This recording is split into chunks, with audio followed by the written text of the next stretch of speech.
AWS. Okay, so let me quickly take a notepad.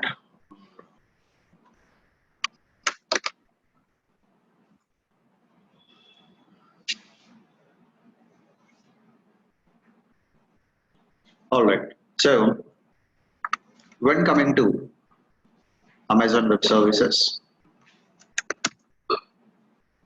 they provide cloud computing services.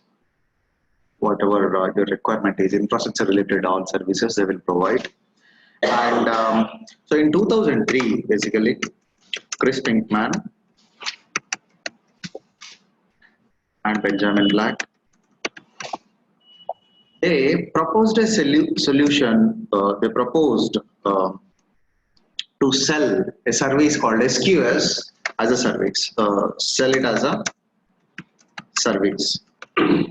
SQS stands for Simple Queuing Service. Simple Queuing Service. That is their Amazon's first service, but they have not made it open for everyone.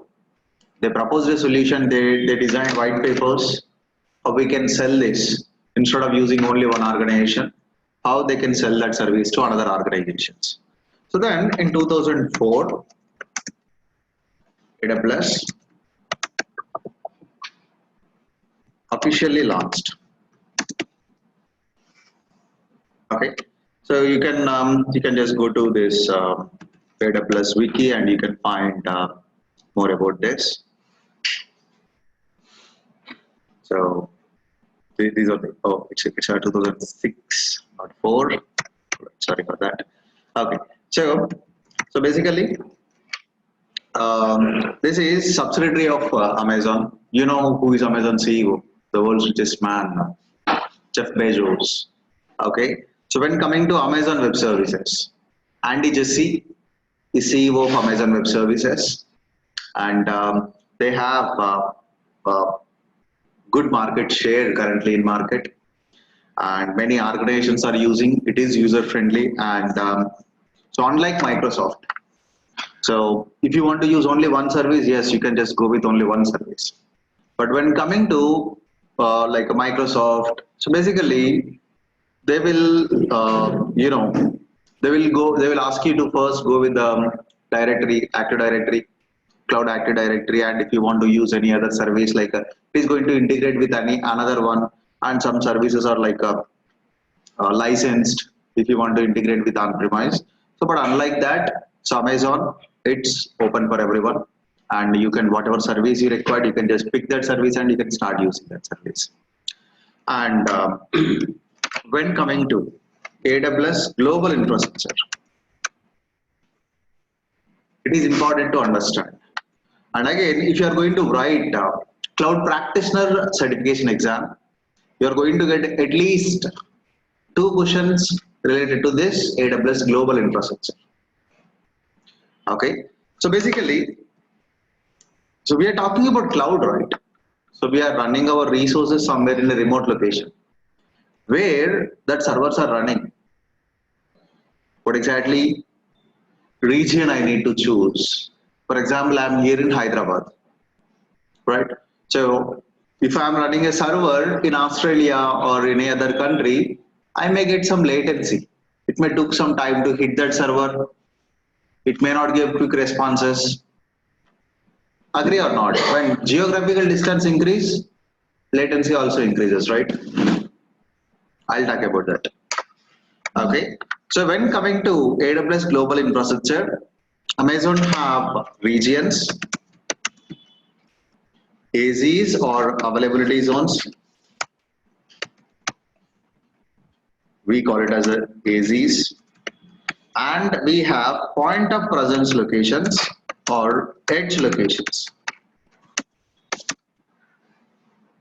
Point of presence locations or edge locations. So these are the main components in AWS global infrastructure. Okay, so at moment Amazon have 21, and they even have a list there. They're going to introduce a couple of regions soon. So if you want to update with that number, just go to Google and look for AWS global infrastructure. Again, you really don't need to remember that count. Why? Because the count is going to change continuously. For example, if you are taking availability zone, for previous batch, they have 67 only. But now, I believe it is 69. So, you really wanted to remember, but the mechanism is important. So you can just go here and you can look for regions and availability zones. So I thought 21, but 22 regions at moment and 69 availability zones. So 22 regions and 69 AZs. And if you want to know what are the AZs Amazon is going to introduce soon, so you can just scroll down here and you can see these are the regions, these red color ones.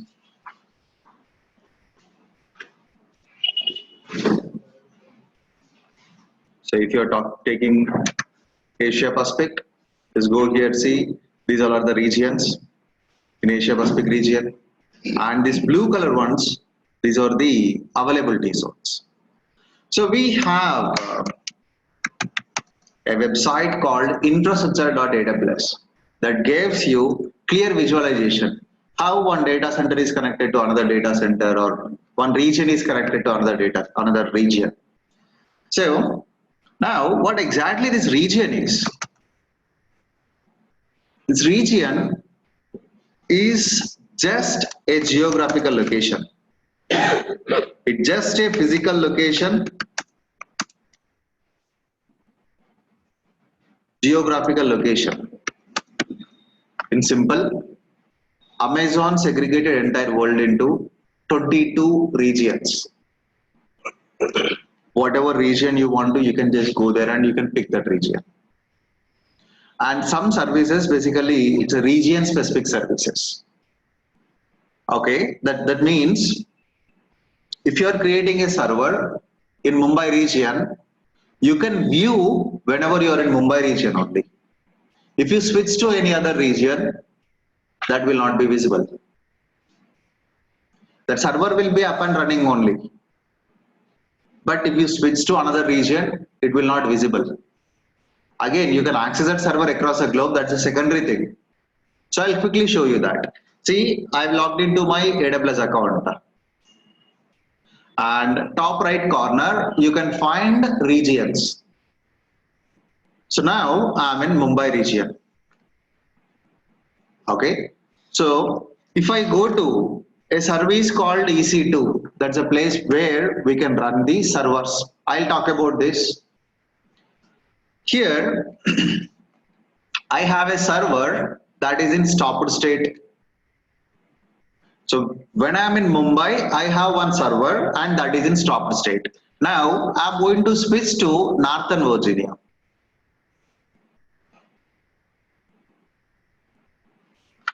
It is showing you do not have any running instance specifically mentioning in this region. So whenever you are practicing, don't select the regions randomly. Throughout our course, whatever the lab I'm going to perform, I'll perform either in Mumbai region or Northern Virginia region. The reason is Mumbai is the nearest, so low latency. You will not get any latencies. And Northern Virginia is basically called as a billing region. This is Amazon's primary region.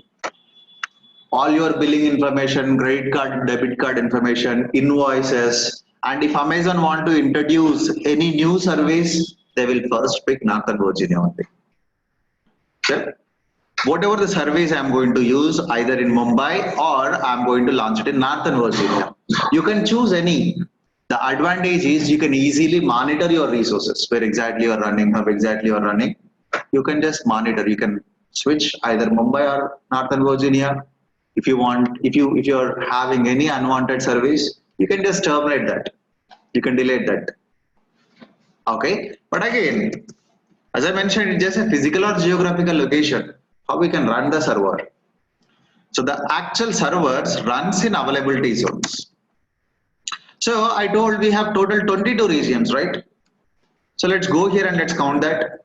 So you will not find 22. You will find, I believe, 18. 2, 4, 6.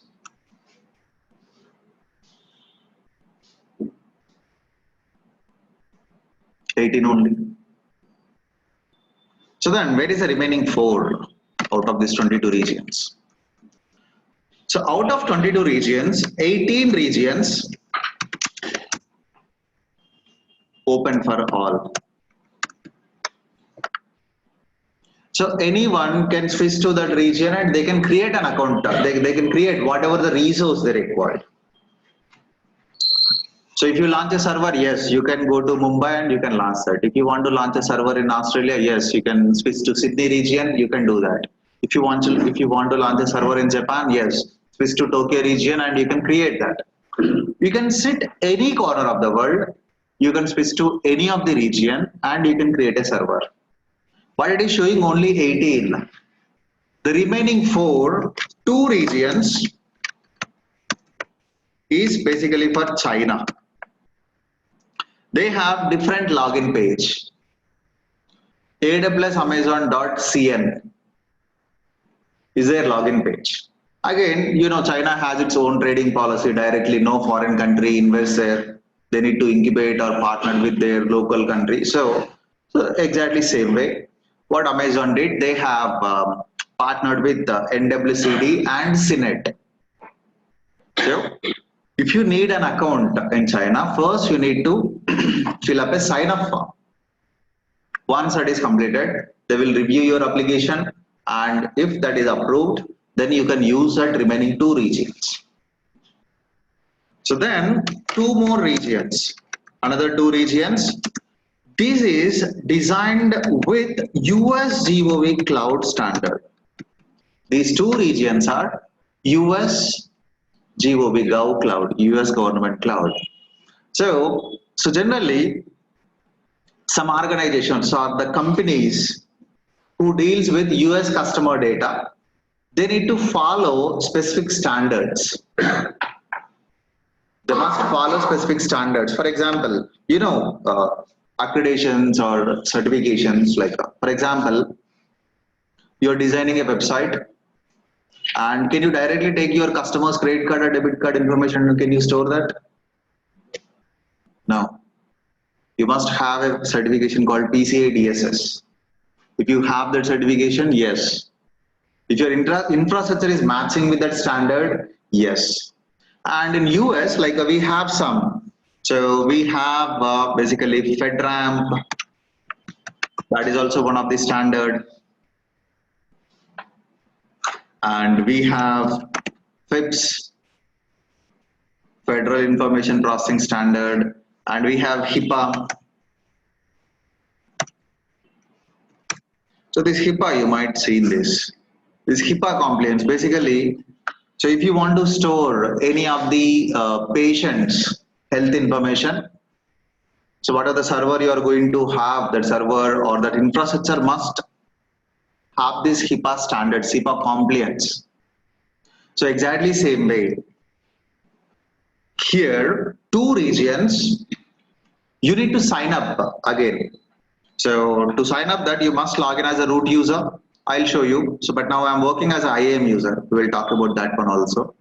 So if you log in as root user, then it allows us to sign up for this 2 US GOV cloud infrastructures.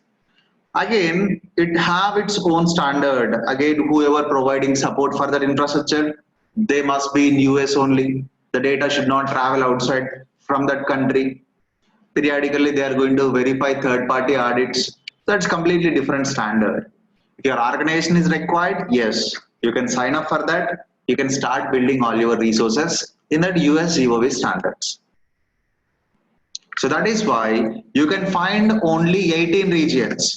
So if you want to AWS China region, so here is a page, Amazon AWS.cn.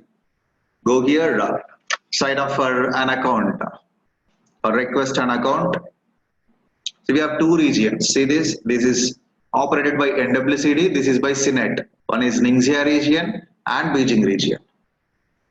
Along with these 18 regions, Ningxia and Beijing. So click on request an account. Then fill up all this information. First name, last name, what is the purpose, what is your use case, what is the job role, who is requesting.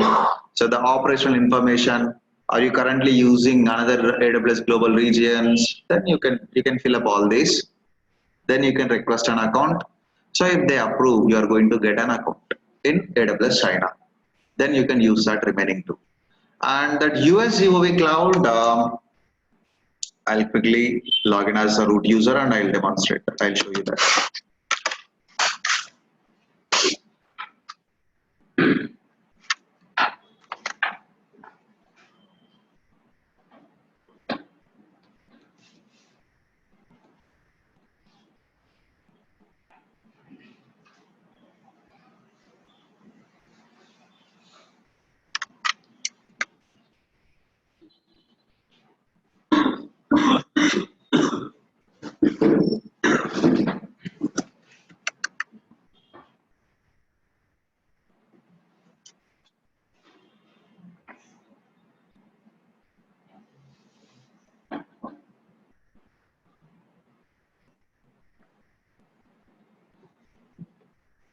Okay, so now I've logged in as a root user. So if I want to sign up for that US GOV cloud, I can go to my account. And if you scroll down here, you can see GOV cloud. So if you want to sign up for AWS GOV cloud, it is going to verify a couple of things, whether you are from USA or you are matching specific standards or not. Has been denied. So just because of one or more prerequisites, I'm not able to match. So what I can do, I can contact the support. I can raise a ticket with AWS. So then they are going to assist me to sign up for this US GOV cloud. Okay, so that is a region. So any question in these regions, guys?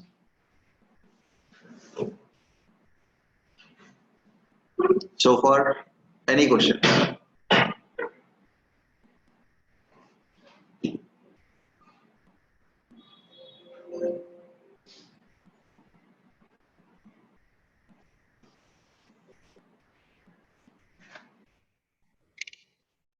Okay.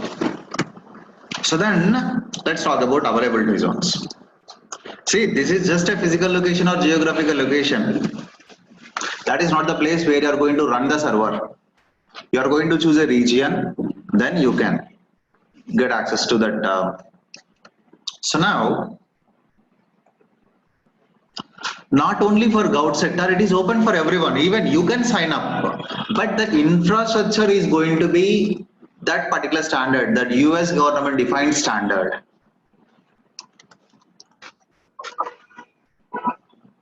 Yes, US government uses US GOV cloud. US government, they run their workloads on US GOV cloud environments. But again, it is not only for them. If you want to sign up, yes, you can sign up for them.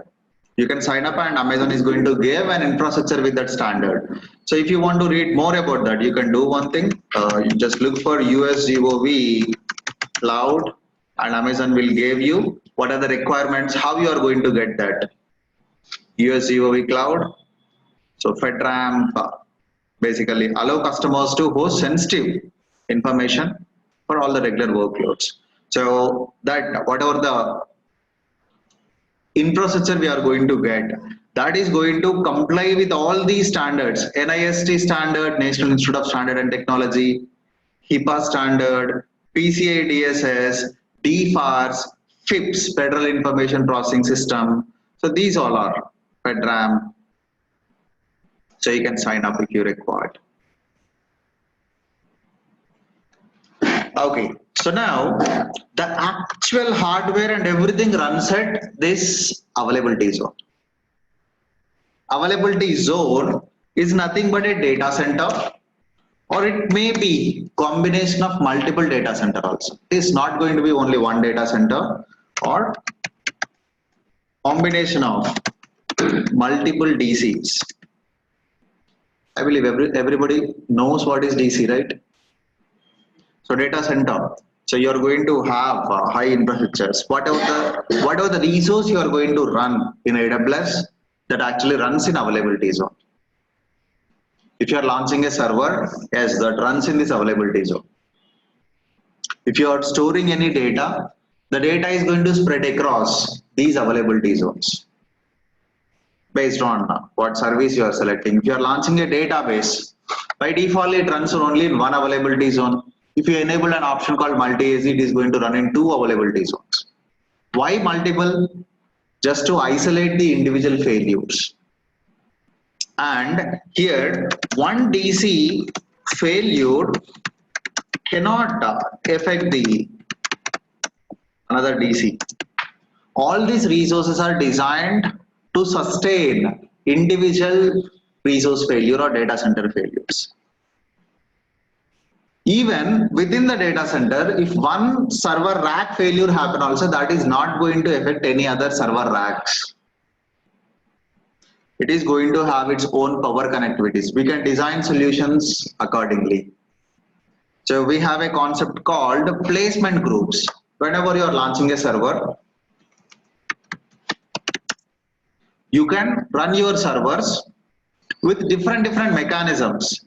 The first one is cluster placement. You can combine everything and all are going to run in same rack. The second mechanism is partition. You can create partitions and every partition is going to have, here we need to get an image.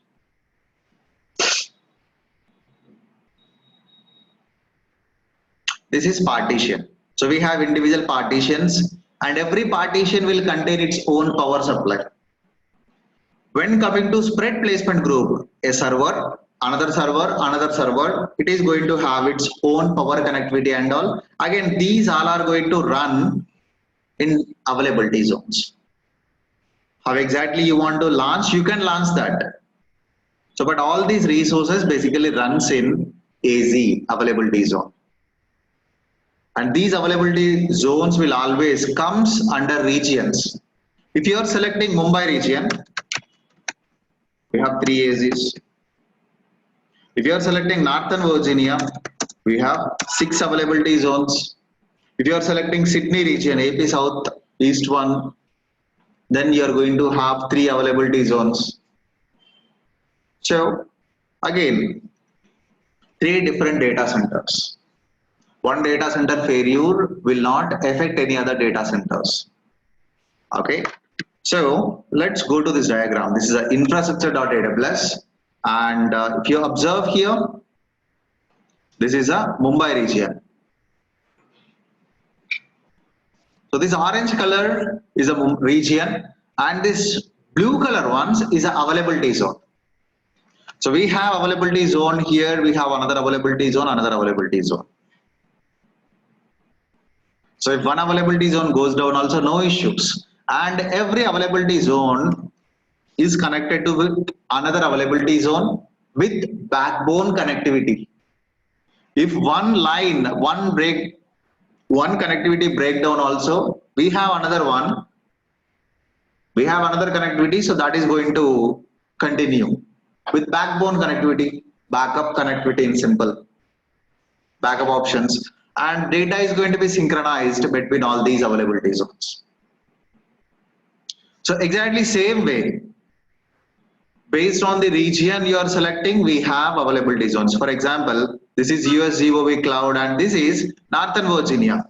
Amazon have highest availability zones in Northern Virginia, total 6. Total 6 availability zones. See here, this is about the links and data transfers, how data transfers between, how data replicates. Again, you really don't need to worry about that. And every availability zone is connected to another availability zones. Okay. So that is an availability zone. Within a region, if you are running any server, you must select an availability zone. 1 second, please.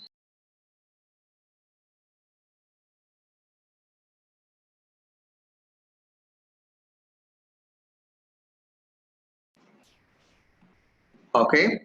So here, whenever you're launching a server in Mumbai, it will ask us, okay, in what availability zone you want to run. Or you can give no preference also. It is when you giving no preference, it is going to pick one availability zone automatically. So let's look into that. So now I'm in Mumbai region. That means whatever the server I'm going to create, technically that server or physically that server creates in one of the Mumbai region availability zone. Let me navigate to EC2. So I have one running server, it is in stopped state, and see this, it is running in AP South 1B. That means it is running in one of these availability zones. Again, Amazon will not disclose this is 1A, this is 1B, and they don't disclose the physical location also, geographical location also. Until unless you work for Amazon, you will not come to know where the data center is. So whenever you are launching a server, first thing, select operating system. Fine, I selected one. Then select a configuration. I selected one. And see here, in what availability zone you want to run. You want to go with the no preference. No preference means it is going to pick one of the subnet. If you want to run specifically in AP South 1A, you can select that. Or 1B, you can select that. Or 1C, yes, you can select that. Okay. Now I'm in Mumbai, I have three options. So if I am in Northern Virginia,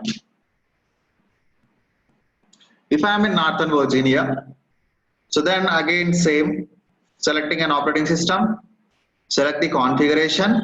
So then in what availability zone you want to run? I have 6 availability zones. So based on your requirement, you can pick your region. So there is no latency difference between availability zones, but region, yes, we will get latencies. So whenever you are going to kickstart any project, first we will take some questionnaires from the client. So there we are going to ask, okay, where your primary customers are. So if that client's customers spread across globe, we will propose different solutions. If that customers only in USA, okay, then let's create all the resources in Northern Virginia, California, Oregon, or Ohio. You can pick any. Or if the customers in Canada, yes, just go and pick the Canada region. Or European Union, just go and pick one of these. If they are in Middle East, just go and pick that. Africa, you can just go and pick that. So based on customer requirement, we will pick that. The real thing is we will get latency. Latency, when we will get latency, you know what is latency in simple? Server responses. Yes. Okay. So in simple, if you are taking a website, if you are talking about latency, how much time it is taking to load that website. When the web server is running here in Hyderabad, you can hit that pretty quickly. That is going to respond very quickly. Let's assume you are here in Hyderabad and server is running somewhere else. So if you want to hit that server, it is going to take some time. Yes. So if you want to know how traffic is flowing, what exactly route it is picking, how many hops it is hitting. So if you want to know, you can use a command called trace route, trace RT, trace route. By using this command, for example, now I'm in Naresh IT network. From Naresh IT network, I want to get a route to hit this server.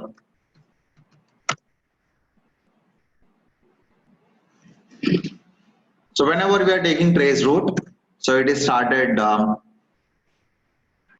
calculating the route. First, it is going to 100.1. Basically, that is this Naresh IT's router, where they are giving the internet connectivity, right? That particular router. So from there, it's going to in between one server 10.130.32.1. That is Act Broadband DNS server. Then it is going to Act Corporation, that is a ISP. So then it is going to static Hyderabad TCL.net. then it will go to another network, then it may go to another network, finally it will reach that server, where exactly that is mapped. Then it went to Mumbai, BSNL network.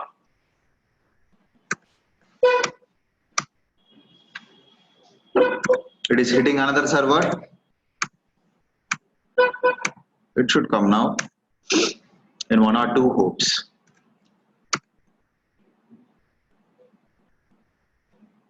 So see here, finally I hit that server. From my local machine, first the request will go to this router, then it went to here, then it went to broadband and static TCL.net, then VSNL.net, then it hit some hops, then I hit that server. So if I open a browser, if I gave that IP address, before loading page, my pocket traveled all these networks, and the reverse order, the pocket traveled all this network, and I'm able to hit this web page. So this server is in Hyderabad, so that's why I'm getting quick reply. Let's assume you have a website which is running somewhere else in USA.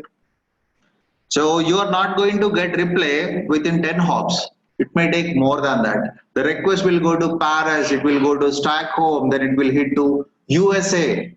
So exactly same way. Based on your customer base or customer requirement, we calculate latencies, then we will decide in what region we want to run all our workloads.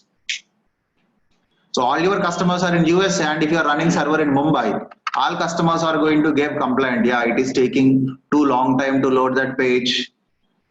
Server response is very slow. Agree, right? So that is why we always choose a region which is near to end customer. See here, again till here the previous one also same, then it went to Mumbai, then Marseille, so then it will go, it is hitting Paris. Why? Because we are here in Hyderabad. I am running from Naresh 80 network to one of the server which is residing in Tampa, Florida. So then Paris. So by using that, we can decide which region you want to pick. So within this region, you can choose any availability zone. There is no change with that.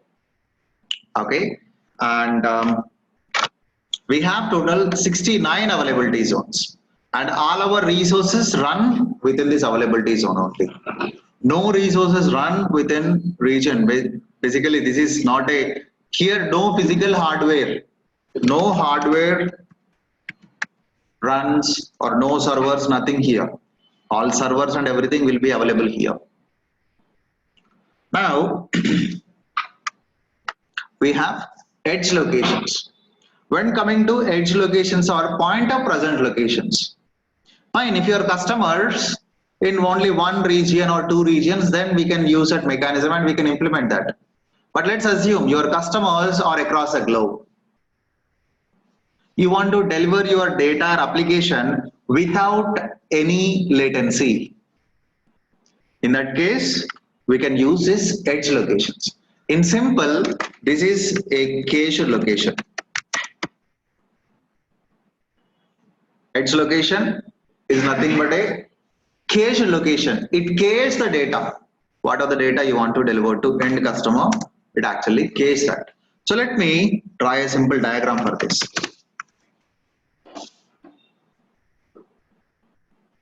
So this is region, and for every region we are going to have a code. So if you are taking Mumbai, the Mumbai region code is AP South-1, Asia Pacific South-1. So within this Mumbai region, we have 3 availability zones, right? So the first availability zone is AP South 1A, AP South 1B, and AP South 1C. And if you observe, every availability zone is interconnected with another availability zone with backbone connectivity. 1A, AP South 1B, and AP South 1C.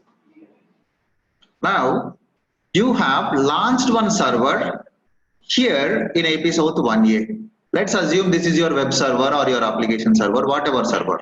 you are delivering on website by using this web server. This is your web server.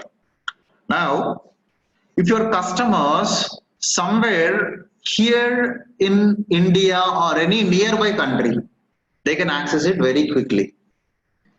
So exactly same way how we run this. So if you run that also, see the second one, it took 16 hops. So it went to Paris level 13, then finally it hit that server. So here it took only 10 hops, but it took 16 hops, and see here 241 milliseconds, here just 18 milliseconds. So this is loading pretty quickly. The server is responding within 18 milliseconds, but this server is taking 241 milliseconds to give response. Just the reason is this is running in Hyderabad, this is running in USA. So now we have a customer somewhere else here in Hyderabad. So he can access pretty quickly, right? Why? Because the server also running in Hyderabad only, they're like somewhere in near India, in Mumbai. So he can access it pretty quickly. Now you have customer in USA. You already designed the server, you already implemented. So now you have couple of customers there in USA. When they are trying to access this server, again it will take some time. Fine, you have some customers in different region, like let's assume they are in somewhere in Australia. That is also going to take some time. So our customer base across globe now, not only in one region to design this. So in this case, what we can do, we can implement what we can use a service called edge locations. So if you are using edge locations, you can cache all the data. So now my web server is running in Mumbai only, but I am using a service called CloudFront. That's a service if you want to use edge locations. Now, whenever a customer from USA trying to access my web server, which is hosted in Hyderabad, first the request will go to his nearby edge location. Okay, let's assume, okay, he is trying to open Avinash.website.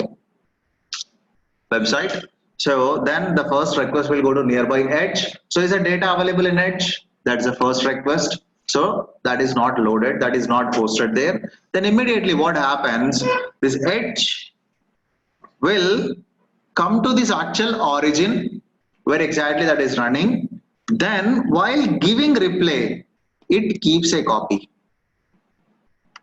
Then it gave replays to this end customer. From same geographical location, from USA, if any other customer is trying to access, the data is cached here, then edge location will give replays. First customer will get latency. Not only here, take any caching mechanism. Whoever accessing for the first time, he will get latencies. There is no change within that. But from second customer onwards, he's getting benefited. Somewhere like another customer is there, he's also looking for same data. So then if he's hitting that, then it is going to deliver from the same edge location. This is for USA users. Let's pick another. We have customer somewhere else in Australia. When he trying to access, the request comes to USA? No. His request will go to his nearby edge location. The request will come to his nearby edge location. From this edge location, the request will go to actual origin. Then while giving reply to that first customer, again it is going to cache the data here. Then he is going to get the output. From the same nearby location, then this edge location will give all the replies. So we have many advantages. We will perform this hands-on in our CloudFront session. So we are going to take a web server and we are going to take some S3 data. Then we are going to implement this mechanism and we are going to test this. So I'm trying to explain you theoretically. Now you may get a doubt. This is one of the common question I faced. Now the data is caching here, right? The data is caching. How many days the data is going to store there? For example, you have a data and the data is already cached here and you deleted or you modified the data. As it is already cached, it will be available for all end customers. It's still available. So that depends on an option called TTL values. You can set the TTL value maximum of 365 days.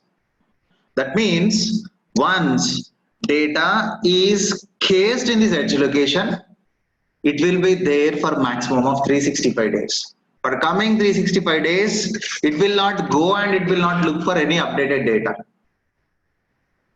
And you can set the default value is 86,400 seconds. That means 1 day. Minimum you can give 0 seconds. So based on our application requirement, how frequently we are performing modifications on our website, based on that, you can configure these TTL values and you can deliver. Again, if you accidentally push wrong data, we do have option like invalidations.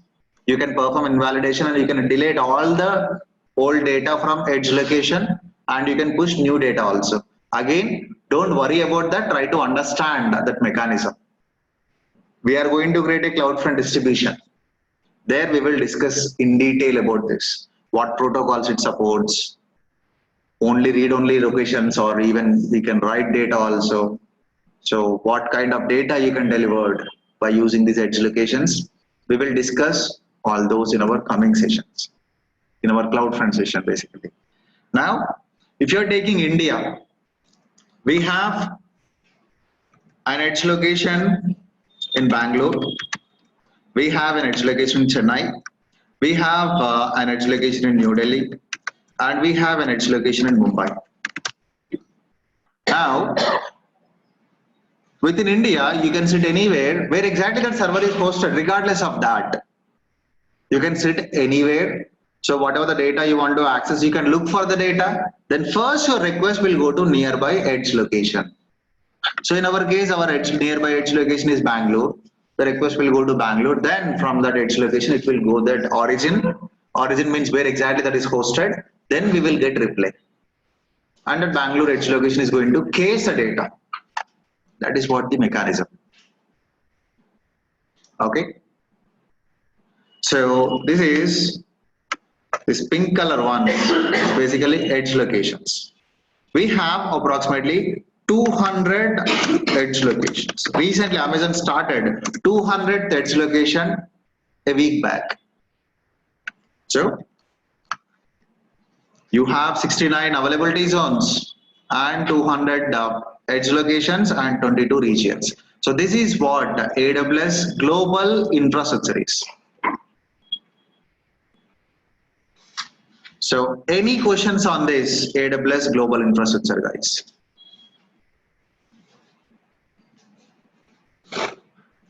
How many days data will be? I hope that I already answered that, Manikanta. The maximum is 365 days, default is 24 hours. Based on our requirement, we can configure that. Okay, I hope I answered that also, Pushpa. If any update is happened, you can perform an option called invalidation. You can clear cache from all edge location and you can get all the latest data. That feature is called invalidation.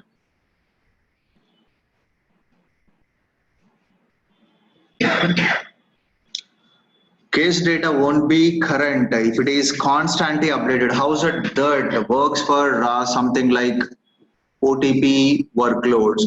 So basically that's what I mentioned. Based on our application use case, we will configure. For example, if it is a newspaper, you can pick 24 hours. Again, the same newspaper, like a morning one time and evening one time, configure it with 12 hours. The minimum TTL value you can set up for 0 seconds. that is going to be real time. I told you minimum detail value is 0. That means your edge location will constantly in sync with actual origin and it will deliver all your data. Modification happened there, immediately reflect into edge location.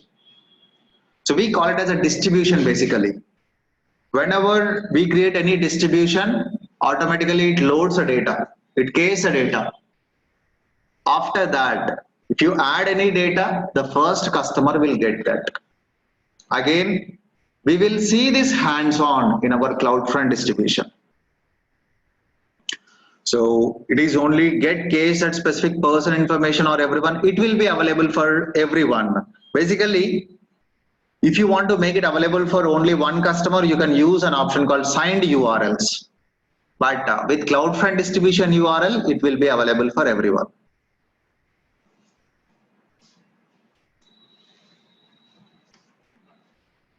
Any more questions, guys, on this AWS global infrastructure? And mainly, you're going to get at least one question in your cloud practitioner. Sir, Yes. edge location. Yes. It's like a data center only, but not big as availability zone. It's a small data center, a small servers, small amount of the servers runs.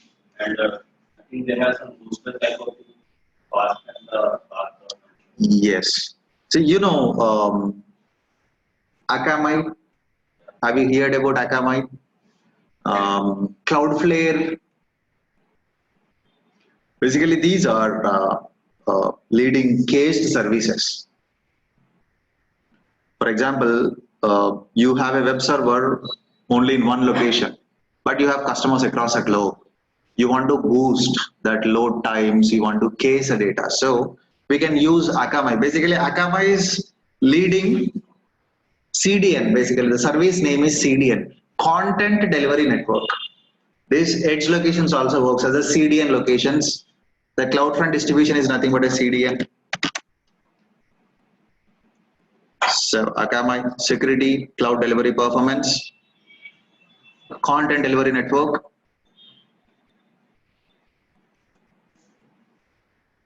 Or you can use CloudFront. The same, it is also CDN, content delivery network offered by Amazon. It caches the data. See, in simple. So RAM, if you have more RAM capacity, your laptop works faster. But what is the mechanism behind that? What is the mechanism behind that? If you have 4 GB RAM, it works slow, but 8 GB works better, 16 GB works good. What is the mechanism? Cached mechanism only. What are the data, what are the programs, or what are the data you're accessing from your hard disk sectors? The data will be cached in your RAM. Whenever you're trying to execute same program, so that is going to be load from RAM. It will not go and it will not look for the data for particular sector in your hard disk drive. So your RAM have that information, so then it is going to get replaced. The same mechanism here, nothing new.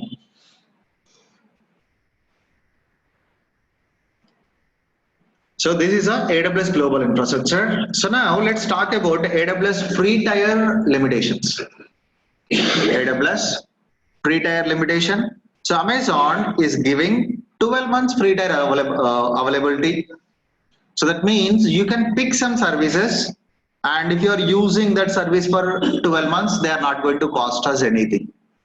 So before creating an account, you must know that. And if you want to know, the page is aws.amazon.com/free. aws.amazon.com/free. So unlike other service providers, for example, if you're taking Azure, they're going to give you 300 worthy credits or 12,000 change worthy credits in Indian rupees. But that validity is only 1 month.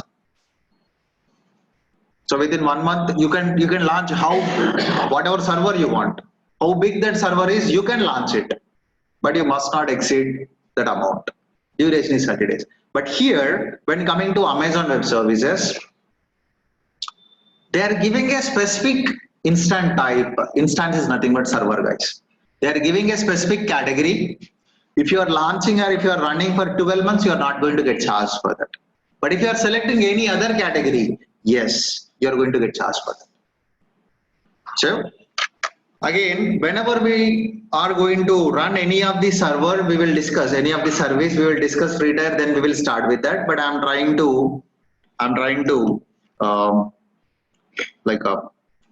give some overview about this free tier limitation. For example, we have a service called S3. S3 is nothing but a storage service. In simple, AWS version of Google Drive. Everybody aware about Google Drive? Everyone, we use it, right?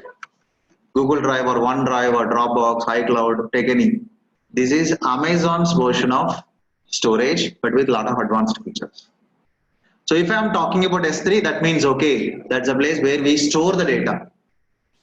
This is designed to store flat files, PDFs, audio files, video files, images, you can store into this S3 platform. That is S3. So this S3 comes under free tier eligibility. You are going to get a 5 GB standard storage under free tier limitation. That means you can store 5 GB of the data, you are not going to get charged for that. And you can perform 2000 put request and 20,000 get request. Put means upload, get means download. So you can upload 2000 objects, you can download that object 20,000 times. You are not going to get charged for that. So the 5 GB standard storage, that is S3. Then we have a service called EC2. Couple of times I mentioned this service. EC2 stands for Elastic Compute Cloud.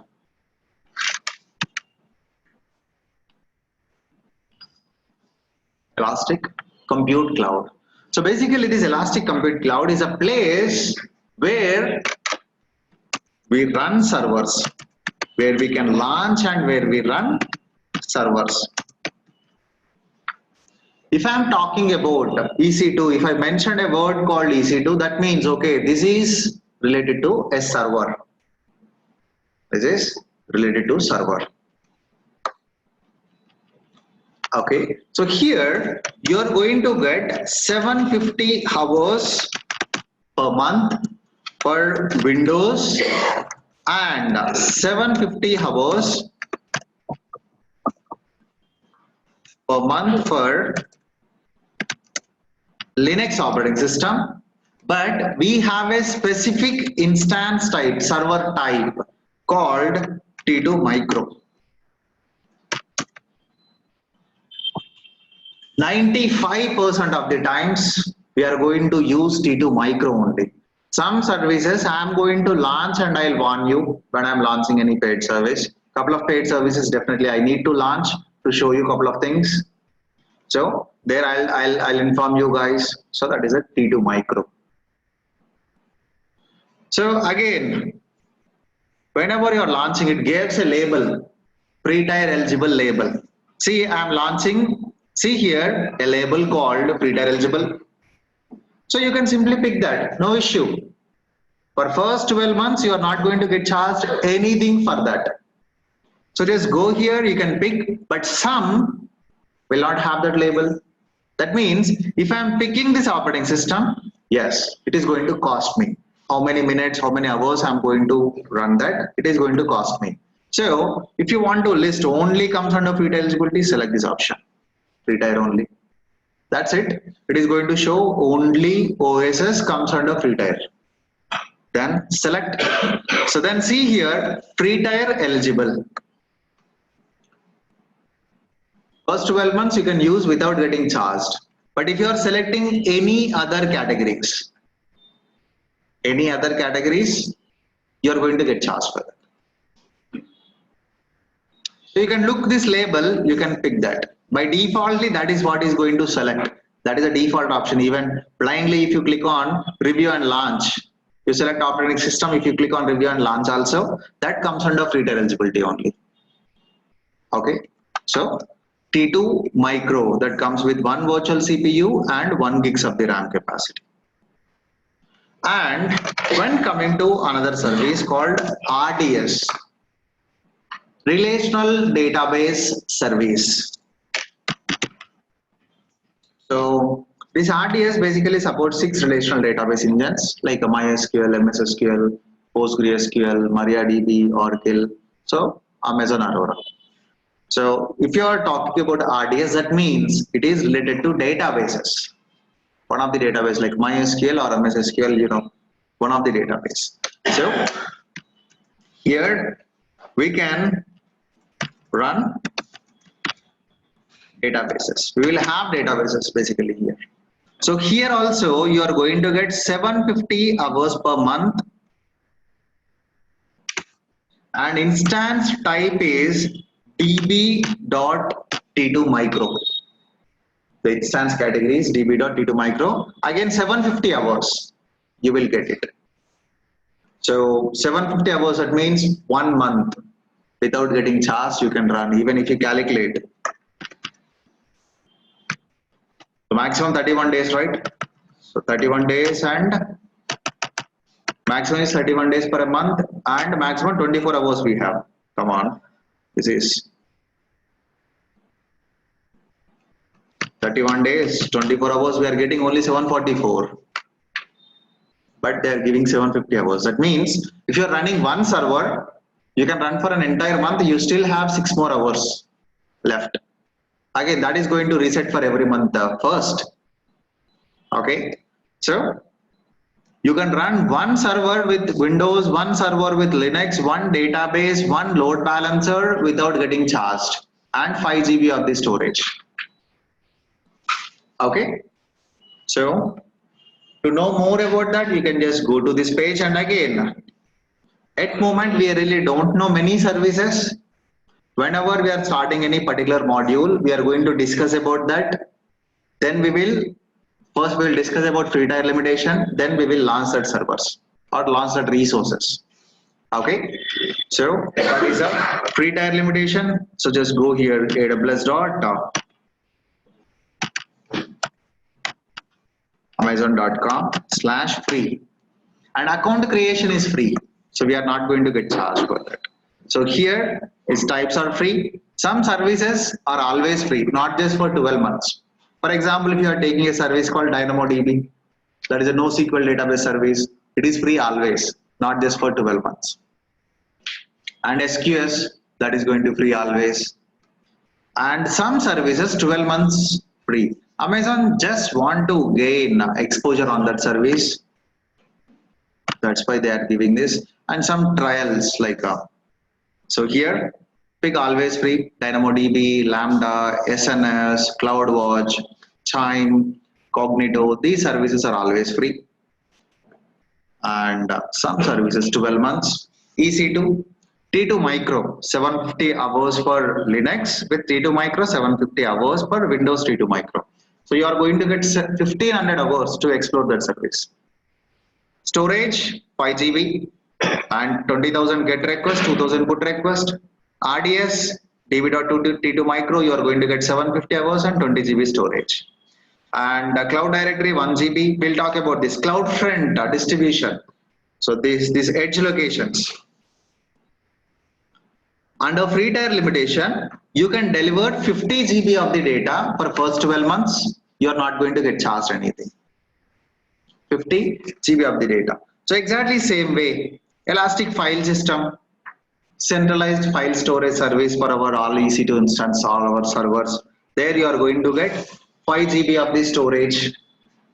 There we will get 5 GB of the storage. So that is what AWS free tier limitation is. Okay. So any question on this AWS free tier limitations? And yes, why I'm mentioning this, whenever you are creating your AWS account, you need to give a credit card or debit card information.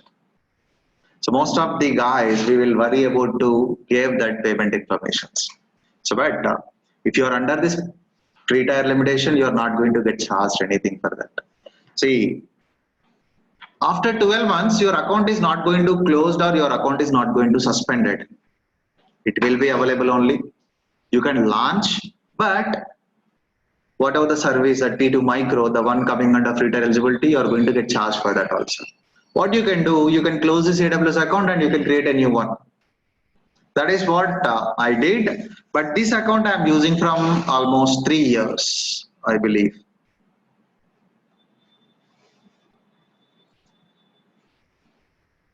You can go to bills and you can find from how many months onwards. From 2016 onwards, I am using this account. And every month you are going to get a bill like this. So how much you need to pay. Like I'll tell you how to get these credits, how much is applicable on those credits and all. So you can monitor that bills also continuously. So you really no need to worry to give your credit card or debit card information. Okay. So that account creation we will discuss in our next session. Tomorrow we'll discuss about that AWS account creation. And while creating, we have some support plans, how we can choose that support plan. And that is also important to understand. So then after that, like we will discuss what exactly IAM user, what is root user, how to secure your root account, and where to raise a ticket if you are facing an issue. So those things we will discuss in our next session. That means tomorrow. T2 Micro is an instance configuration. For example, you need a server with 1 CPU and 1 gigs of the RAM capacity. So then they have named it as a T2 Micro. So if it is T2 Medium, 1 CPU but 2 GB RAM capacity. T2 Large, that is going to be double. T2 Extra Large, T2 2 Extra Large, 4 Extra Large. We will go in detail about that in our EC2 module. At moment, I want to tell you what is EC2, what is S3, and what is RDI. Why? Because I'm using these terminology very frequently. So that is why I just try to throw some light over that.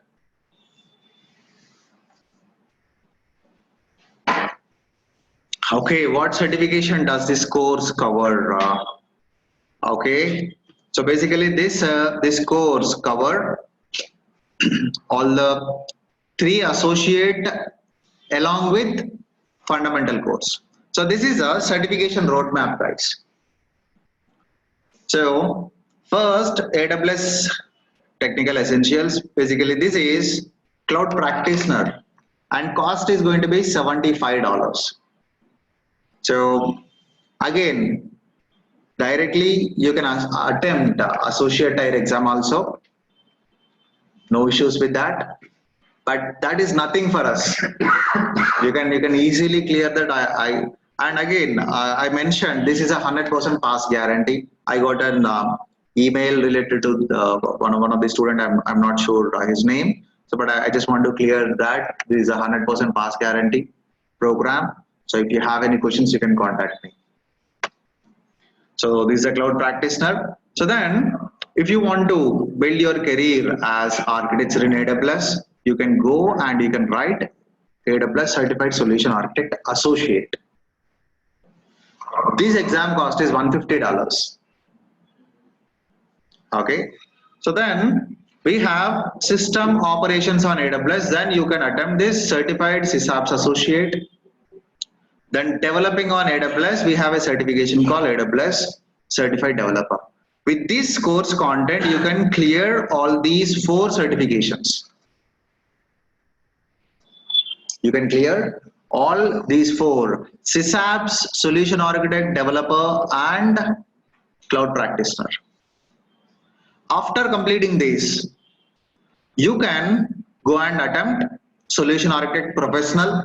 Again, my personal opinion, until unless you have real experience, it is difficult to crack this.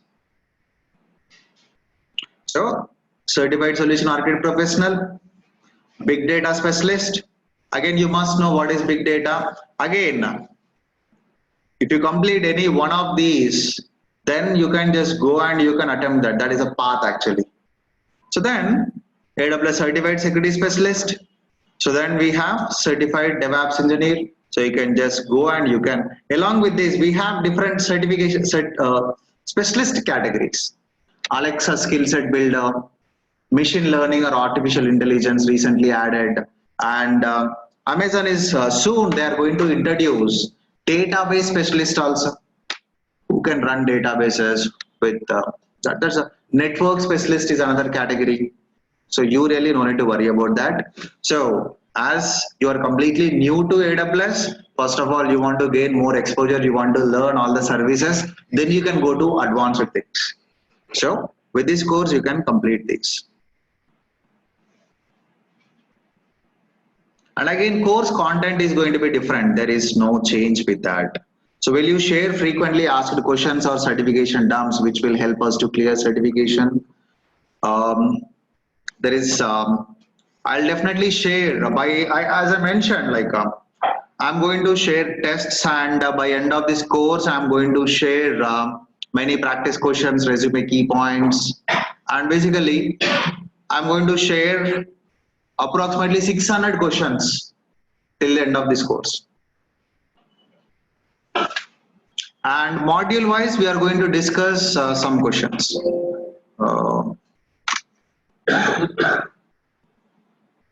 For example, when we discussed about EC2, yeah, we are going to discuss with some questions. When we discussed about S3, I'm going to pick some questions and I'm going to take you through that questions. VPC, and this is test 1. So this is exactly same as our regular examination. So it contains 60 questions. You can just go and you can pick that. So I hope that clears your question, Vishnu, Pushpa, and any question from classroom users. No, all good. Okay, any questions from online users? We really don't require any programming knowledge, Prasad. So even if you are a developer also, Amazon, I'll tell you one thing guys, Amazon is not limited for only one particular programming language. So you can take any programming language and you can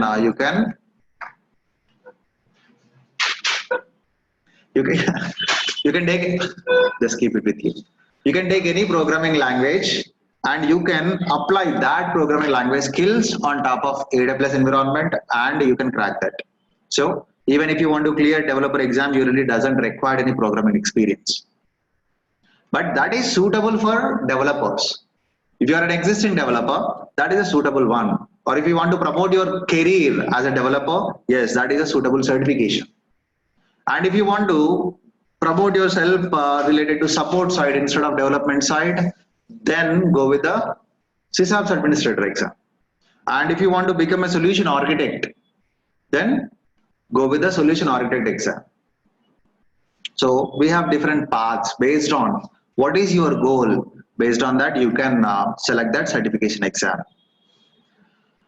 So I have 2 years experience. Can I get job opportunities? You will get calls. I can tell you that. You will get calls, but getting job, I cannot assure you. I cannot. How I can comment on that? That right? How many skills you are putting? How many efforts you are putting? Are you clearing the tasks or not? For every single module, I'm going to clear. I'm going to give some tasks. So we are going to discuss some projects. So you must complete that. You must complete the task. For example, this is one particular task. So if you are able to clear that successfully, you will obviously gain knowledge. So then you can definitely get a job. And with this course content, you can put 3 years experience. If you are able to perform all the tasks I'm giving, you can put 3 years experience. So is there any most recommended programming language? So I'll personally, that's my personal opinion actually, Vijay. Python or Node.js. I personally recommend if you want to be under development side. Again, it all depends on organization, guys. So we have a service called Lambda. There, it supports Go language, it supports .NET Core, it supports Java, Node.js, Python. Again, your organization may use only one. As I suggested Python, but you went for an interview, they're asking Go language. I can't do anything, right? My assurance is I'm going to teach you whatever the programming language you are going to take, how to deploy that, how to run that, I'm going to teach you here.